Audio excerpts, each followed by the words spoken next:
Hello, my friend. You're listening to Typod episode number 5. And good goodness, I am so excited for this episode because you are finally going to meet Alexis J, aka Financially Brave. Can I tell you about her just for a second? I really feel like this is my friend from such a long time ago, and I've got to brag on her, even though, full disclosure, we're like IG friends, which is real friends, right? Okay. Anyways, Alexis J is a self-taught financial enthusiast who offers a unique approach to saving money and building wealth. So she founded Financially Brave, which was started in early 2019, where she empowers ordinary people to achieve extraordinary financial growth through a combination of budgeting, financial literacy, and emotional and behavioral management. She received her BA in business with a minor in Spanish. And when she's not coaching within the financial community, you can find her snuggling up her adorable Maltipoo berry, reading, learning, and traveling to new places. So I've just got to brag on my girl a little bit because it's been some time since we actually recorded this episode, and she has just experienced some of the most beautiful growth I have seen. So in addition to her full-time coaching business, she also just launched an online program and is preparing to host a summit next month. So if you haven't connected with her yet, after you hear this episode, I'm pretty sure you're going to want to do so. So let's dive in. Hi there. Thanks for tuning in to Typod, a podcast crafted by Tiana Ty to help you purify your purpose in business, love, and life. Whether you're an entrepreneur, dog mom, or just getting started, you're bound to find value as Tiana dives into meaningful topics each episode. So, settle in, turn up the volume, and welcome your host, Tiana Ty.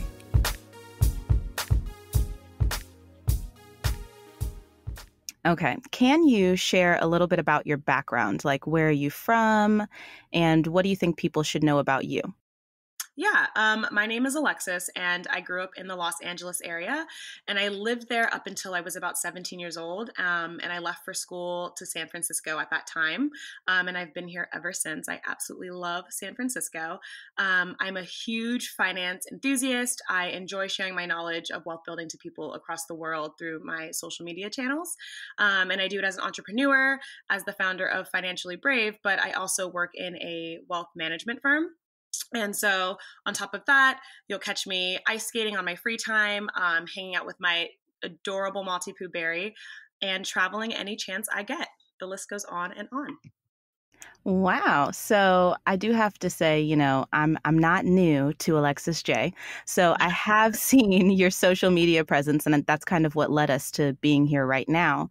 And I'm curious for you, what is the path that has led you to becoming, a financial coach? Because you're doing so well, I feel like, making bite-sized teachings on social media and kind of sharing knowledge that way. But I know that you are a full-blown coach as well. Yes. So I grew up in a low to middle income household.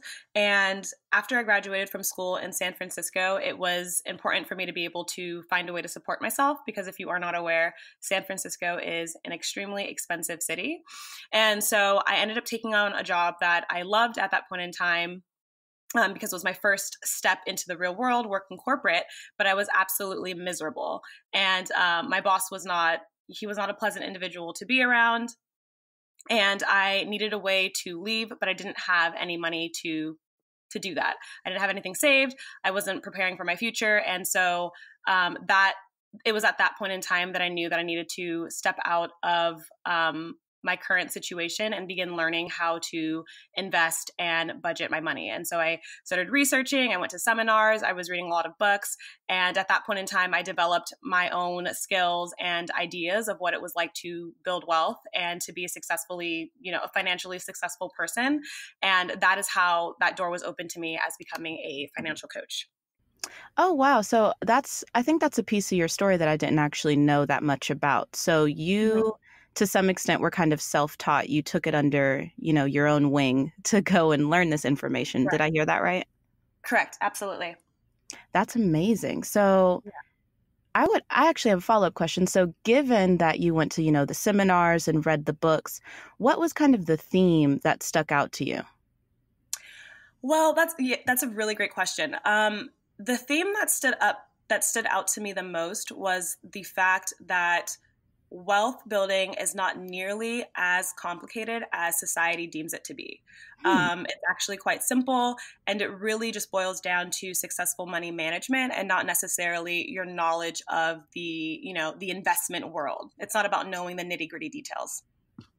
And, as somebody who I personally think that I'm extremely responsible with my money, but I will say when I think about, building wealth and, kind of creating that generational platform for the rest of my family, I automatically get very overwhelmed because I'm like, I am not an investor. Like, all the questions. What is Bitcoin? How do I invest in this? What's Ethereum? Exactly. Like, do I need to do these things? Can I just save the normal way? So I get you. Yes. Absolutely. So that was really pleasant to learn that it actually wasn't, as complicated as I had thought it to be. Mm-hmm. And you think that is something that a lot of people misunderstand about what it means to build wealth? Absolutely. People are so intimidated by the terminology that's circulating, the financial world or on the internet. And you just simply don't need to know all of that in order to take advantage of the stock market and do very well. Okay, so you bring up the stock market. So is that one of the main topics that you educate on? And then if there are more, let us know. Yeah, the stock market is the main sort of topic that I educate people on, namely how it connects to index funds and how index funds tie into wealth building. Okay, so break it down for me. What is an index fund? So an index fund is essentially an account that you can have different securities in. So security could be like a stock or a bond.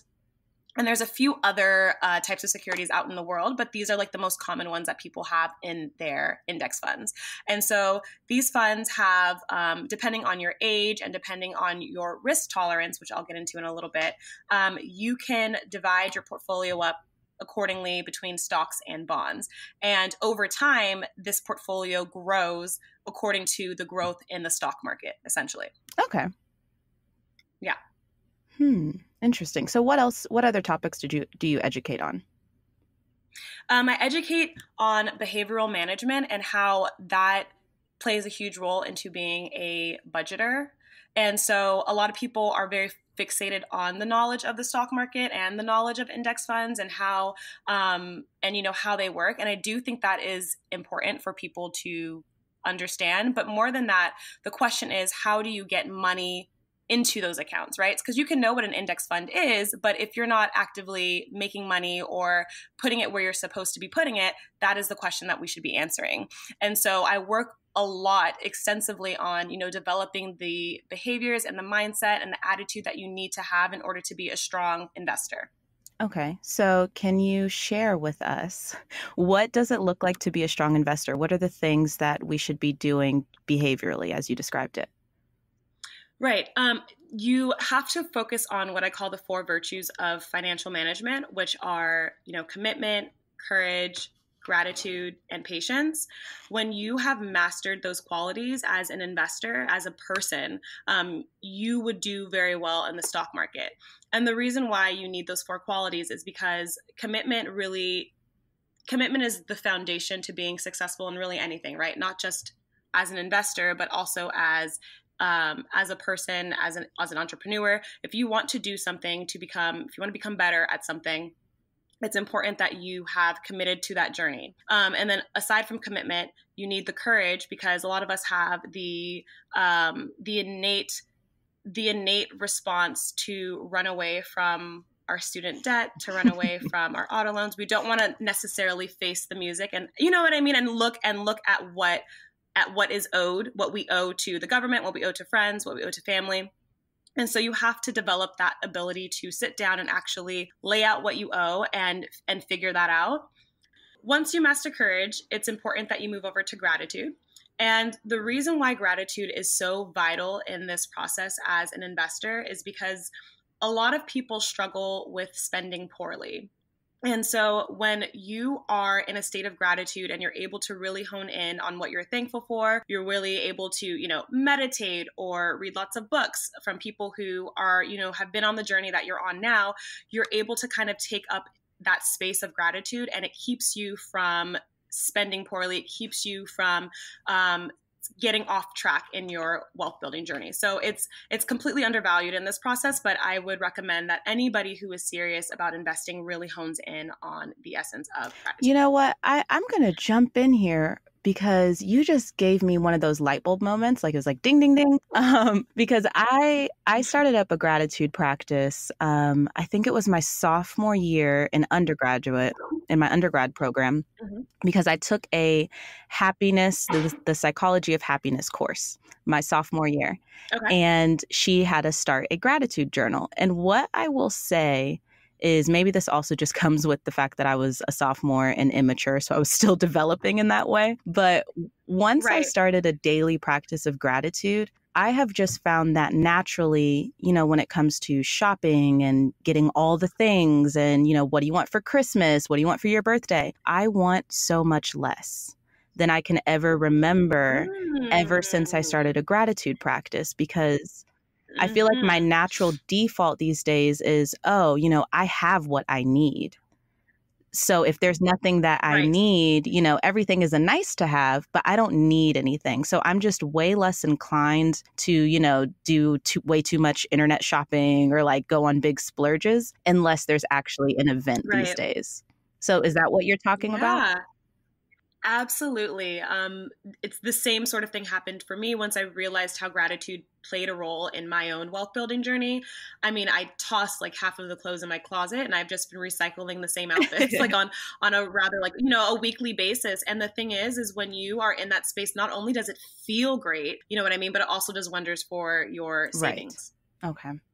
So what is the fourth virtue? The fourth virtue is patience. And it is very true. Patience is a virtue. And the reason why is because as wonderful as index funds are, and the investment world is for ordinary individuals to take advantage of and to build their wealth, it just takes time. And contrary to what you see in social media with people showcasing all of their wealth and how they were able to do it in quote unquote, 1 year or 1 month or whatever, short time span you see circulating the internet, it's really not true. When you want to take advantage of the investment world, particularly with index funds, it's a matter of patience. It's a matter of understanding this is a long-term game. It's a long-term battle. And, it takes years to really get to where you want to go. So what is something that you could tell us that would reaffirm our development of patience? Because I have to say, just as a regular girl on Instagram, right? It is so tempting. I see so many people just like, put $50 in and you'll be rich in 3 months. And like we go and we read those comments and we're like, is this legit? Even though something deep in my spirit is like, this is not legitimate, Tiana, back away. Right. I mean, nothing is, not even, just building your wealth, but even like, I'm sure as as an entrepreneur yourself, like becoming a successful entrepreneur, like everything takes time, it takes work. And so the same applies to money management, the same applies to wealth building. And so, what I would recommend for people who do, it's easier to get caught up in the hype, unfollow pages that aren't really serving you or, serving your overall future. So follow people who are real, follow people that, align with your values and do that. And that will really help kind of keep your eye focused on the prize.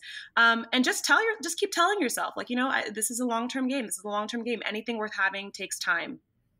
And I want to say a quick amen to what you just said. Unfollow people. Unfollow. Oh my goodness. Yes. If everybody could just unfollow people who don't match up with their values or, where they're really trying to go in life, I just feel like our mental health would be in such a better place.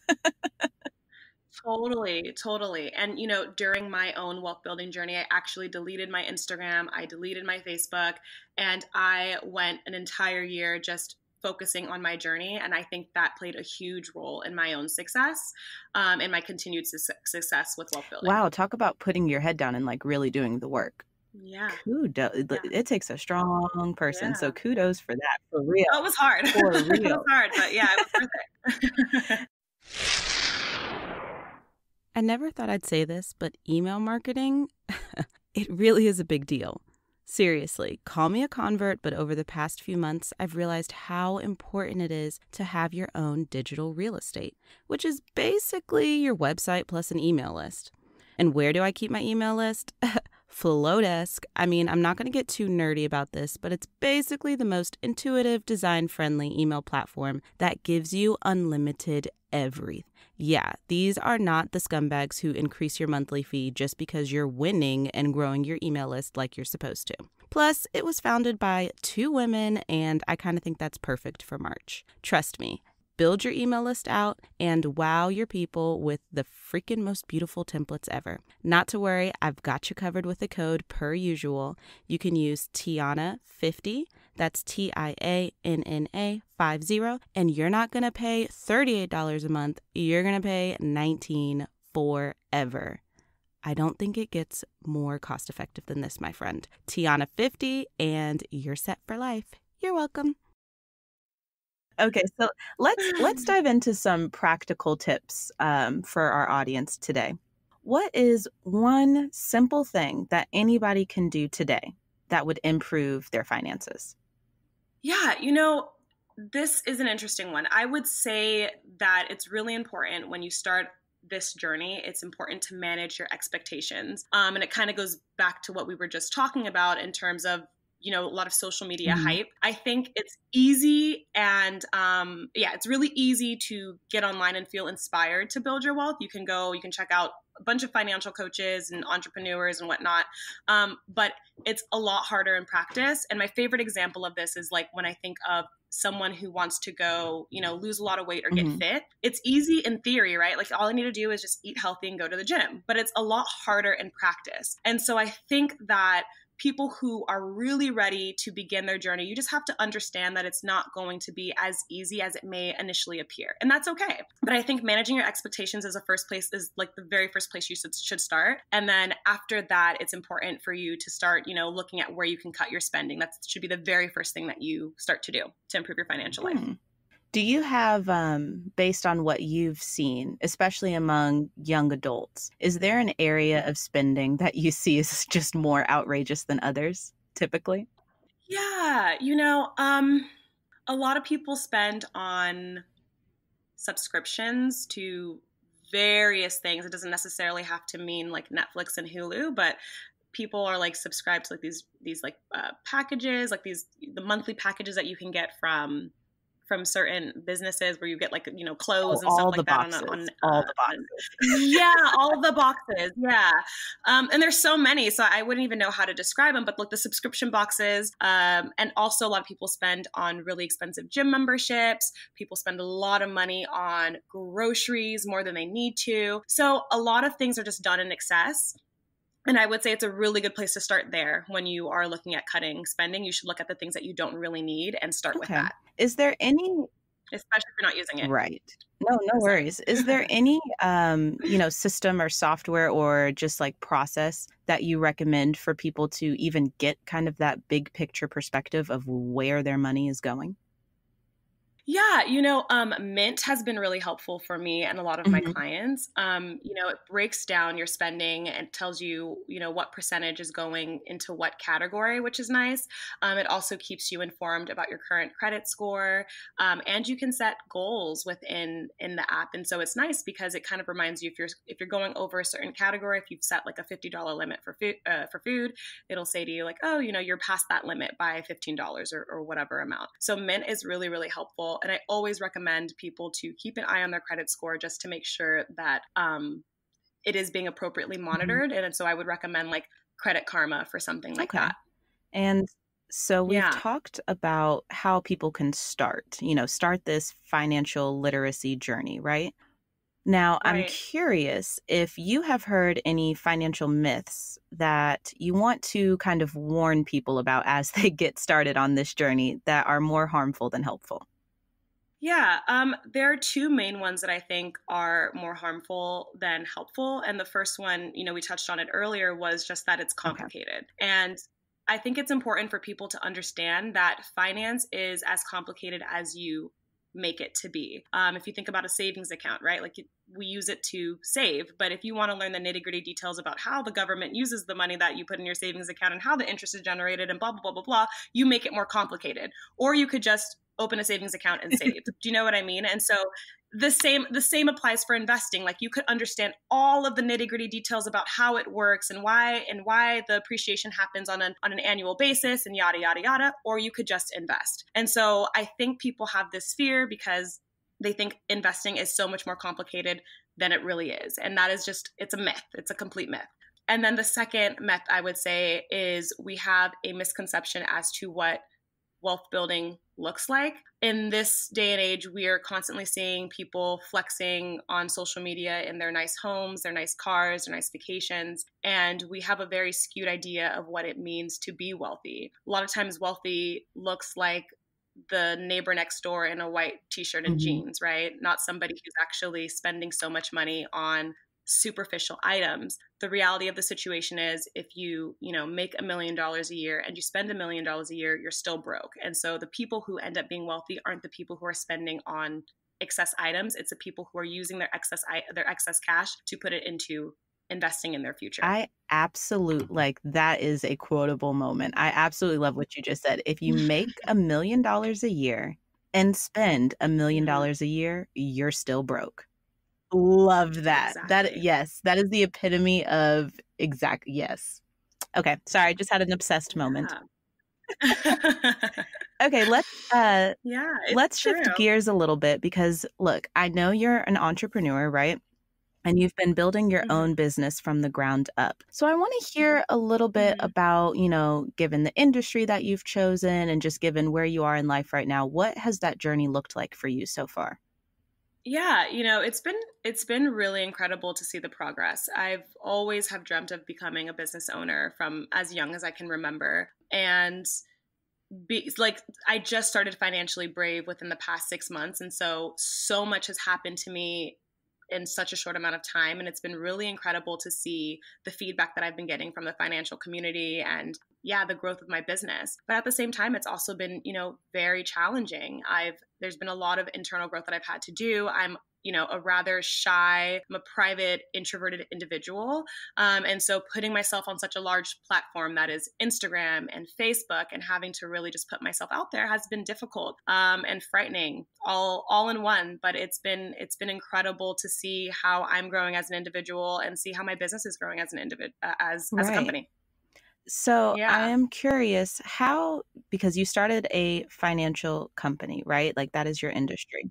So how has your knowledge of finance impacted the way you've kind of already structured things up front in your young business?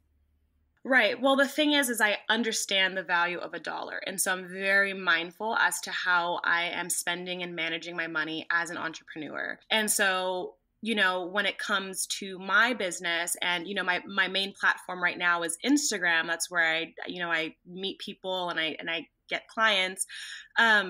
I've saved a lot of money in not necessarily looking at the aesthetics of my business. I'm not paying somebody to design my page. I'm not paying somebody to really, tell me what direction I should be going in terms of what I'm talking about.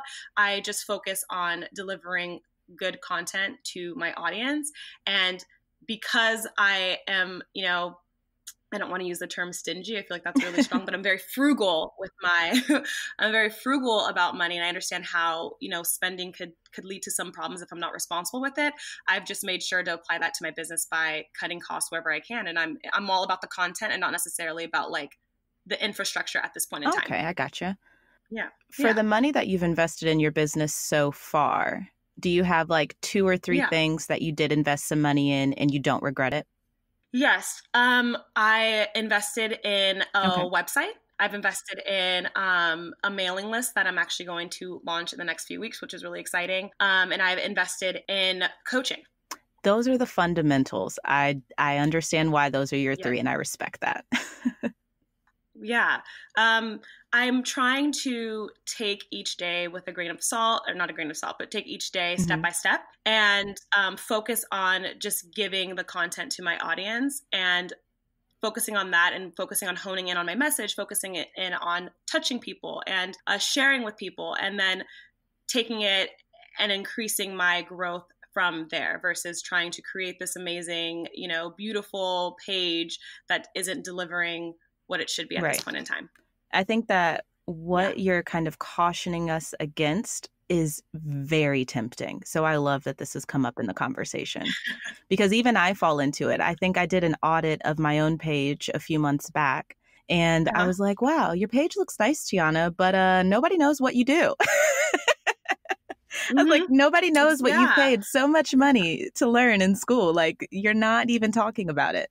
Yeah. And my friends, they tease me all the time because I'll make my, Instagram TV videos, and they're like, well, it's not professional. You don't have like, professional lighting and a professional camera. And it's incredible to see the feedback that the rest of my audience gives me, though. They love it. It's just about it's about delivering content to your followers and to your audience that resonates with them. And so I focus my time, I focus my energy on that. And I know I'll need to spend more money in the future to continue to build out my brand and to build out my business. But at this point in time, I'm more focused on honing in on my message and making sure that it's reaching a lot of people. Absolutely. And as somebody who has taken in your content, and I have been on your page for many minutes at a time, I will reaffirm that idea that we literally do not care.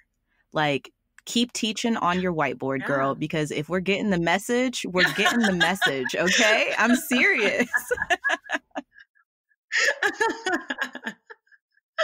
Yeah, it's true. It's true. So, I would say for people who are interested in investing in systems, have your website, have your email. So there's ways for people to contact you, but invest in your mind, invest in your mindset and in your growth. And that's going to take you the furthest. Gotcha.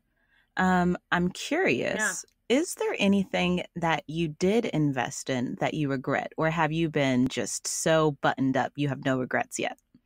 I do have a few regrets. In the very, very beginning of launching Financially Brave, I was using a third-party platform to help me with like miscellaneous emails that I was going to put in my my mailing subscription list. And I feel like what had happened at that point in time for me was I was just so eager to jump from step 1 to step 5 without doing steps 2, 3, 4 in between. And so, my biggest regret is just kind of dishing out money for something I wasn't ready to do in the first place. If I had 5 followers, there's no reason for me to reach out to someone to create a list of emails for my mailing list when I don't even have that in the first place. And so I think for me, it was just more so taking more time to let my business develop and let my growth happen before spending money on things that I didn't need. Back to patience, right? That's one of the virtues. It's amazing because the virtues actually apply to entrepreneurship. It's not just wealth building, but also as an entrepreneur, you have to be committed to your journey. You have to have courage. You have to be patient. And so it's interesting to see how that journey has, my journey of wealth has actually paralleled greatly with my journey as an entrepreneur. So as entrepreneurs, are there any systems like bookkeeping or anything like, honestly, I'll be completely honest with you. I don't have none of it set up. So coach me right now. What system should we put in place ASAP? I use Excel to manage a lot of my things, including the budgeting templates that I send out to my clients, but also tracking any sort of income that's going in and out of my business. I use Excel. And they're completely self-made system. So it's not like I haven't purchased anything from any other platforms. I think, and at this point in time, it's me being frugal and just spending where I feel is necessary. It's been working. You have your little program calculator to do everything that you need on Excel, and it's been working fine for me for the past 6 months. So I'm going to put you on the spot here. When it comes to tracking things in Excel, as entrepreneurs, what are the types of things that are in your spreadsheet? Any sort of costs that are leaving the business. So if you're spending something on, it could be a one-time cost to access a platform that you may need. I haven't done that in a little bit, but at one point I was using Fiverr. And so any cost that involved with Fiverr, I was tracking on Excel. Any income I'm generating from my clients, I'm tracking in Excel. And any invoices, but it's been a while. So right now it's just mainly tracking the income coming in in my business, and then tracking how it's leaving my business account and into my personal account. Well, that's because you're doing it right. It sounds like that's because you're doing it right. You're keeping expenses low while you build, so you don't have much coming out. Yeah. And I know that's not like a traditional answer, but I'm really more so just focusing on keeping my costs very low and doing things that I can do on my own. Right. To save money. Well, I'm curious though, what are your feelings in terms of reinvesting? So let's say you have kept your expenses low and you've really just been stacking it up on those invoices lately, right? So let's say now it's time that you could upgrade a platform or maybe get some, some professional photos taken or something like that. So how do you feel about reinvesting?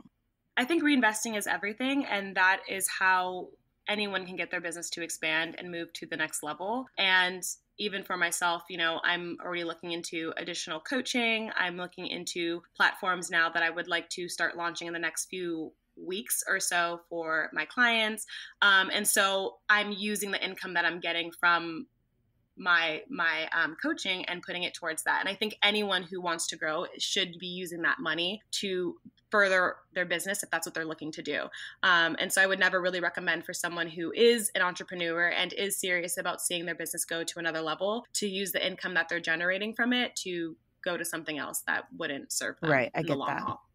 And so coaching, I think, is everything. I think it's important to learn from people who are or have been where you're looking to go. And you can do that at a very affordable price via books, but also it's great to invest in coaching as well. If you know somebody or you're aware of someone who has delivered results to either a friend or a colleague, or it's been highly recommended online, I would absolutely recommend that you dish out, the extra $2,000 to work with somebody who can actually take you to where you want to go. And I completely agree with you on that point. And I would like to reiterate it for everybody listening that coaching is one of the things, it is one of the major things that we can all reinvest our profits into, because I have a coach. I'm in a group coaching situation right now. And I think that is a little bit easier on the wallet for some people, but it's definitely still helpful because for me, and this is me personally, the advice that they give, obviously worth every penny, but also the accountability. There's not many other situations that I have found. I have a few friends, but there's just a different type of accountability that comes in with coaching. Absolutely. It's an amazing investment. Okay, I'm curious, does any of the topics, any of the advice that we've covered so far today, does any of it change for entrepreneurs who are not even profitable yet? Because there's a lot of them out there, let's be honest. Yeah, definitely. Not really. I think when you are starting out as an entrepreneur, it's most important, whether you're profitable or not, that you're in it for the long haul and you're committed to the process. You're committed to the challenges of becoming profitable. It takes time. It takes a lot of energy and a lot of mental endurance, but you can get there. And so I would just recommend investing in yourself, whether it be, reading some books or listening to podcasts, whatever you can do to kind of feed your mind, feed your inspiration on a consistent basis will take you to where you need to go. And you'll get there. You will get there as long as you are passionate about what you're talking about. Love it. Amen. Okay. What other advice do you have for entrepreneurs who want to start out on the right financial foot? I would say, cut costs wherever you can. Focus on your message and look at the feedback that you're getting from what you're putting out into the world, into society via social media or, your website or whatever platform that you're using. I think if you want to start on the financial foot, you must start there. Don't get caught up in shiny things because you'll end up going down a rabbit hole with that.